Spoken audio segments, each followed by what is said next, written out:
ओम नमः शिवाय। नित्य प्रतिदिन शिव जी का इस मंत्र को सुनने से और 108 बार जाप करने से सारे विघ्न बाधाएं दूर हो जाते हैं। श्री शिवाय नमस्तुभ्यं, श्री शिवाय नमस्तुभ्यं, श्री शिवाय नमस्तुभ्यं, श्री शिवाय नमस्तुभ्यं, श्री शिवाय नमस्तुभ्यं, श्री शिवाय नमस्तुभ्यं, श्री शिवाय नमस्तुभ्यं, श्री शिवाय नमस्तुभ्यं, श्री शिवाय नमस्तुभ्यं, श्री शिवाय नमस्तुभ्यं।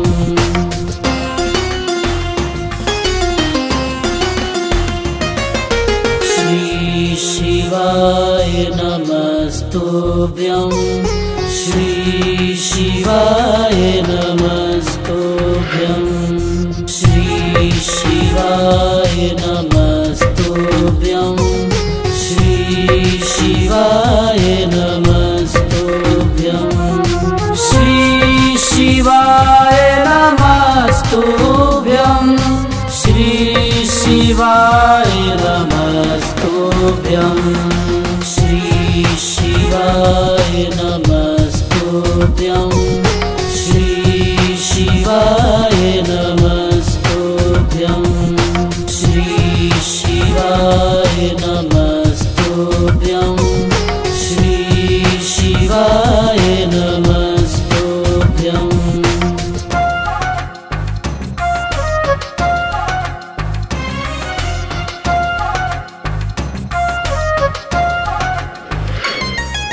श्री शिवाय नमस्तुभ्यं, श्री शिवाय नमस्तुभ्यं, श्री शिवाय नमस्तुभ्यं, श्री शिवाय नमस्तुभ्यं, श्री शिवाय नमस्तुभ्यं, श्री शिवाय नमस्तुभ्यं, श्री शिवाय नमस्तुभ्यं, श्री शिवाय नमस्तुभ्यं, श्री शिवाय नमस्तुभ्यं, श्री शिवाय नमस्तुभ्यं।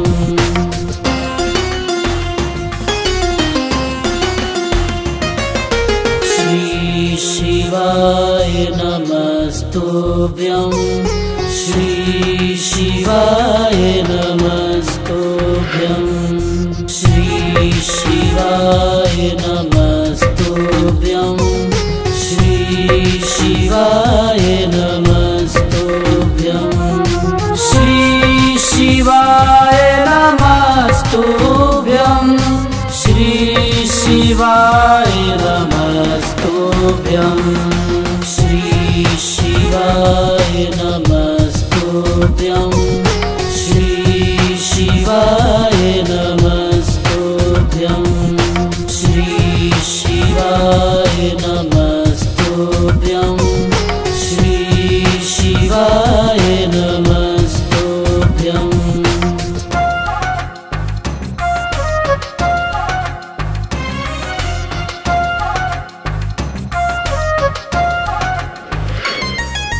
श्री शिवाय नमस्तुभ्यं, श्री शिवाय नमस्तुभ्यं, श्री शिवाय नमस्तुभ्यं, श्री शिवाय नमस्तुभ्यं, श्री शिवाय नमस्तुभ्यं, श्री शिवाय नमस्तुभ्यं, श्री शिवाय नमस्तुभ्यं, श्री शिवाय नमस्तुभ्यं।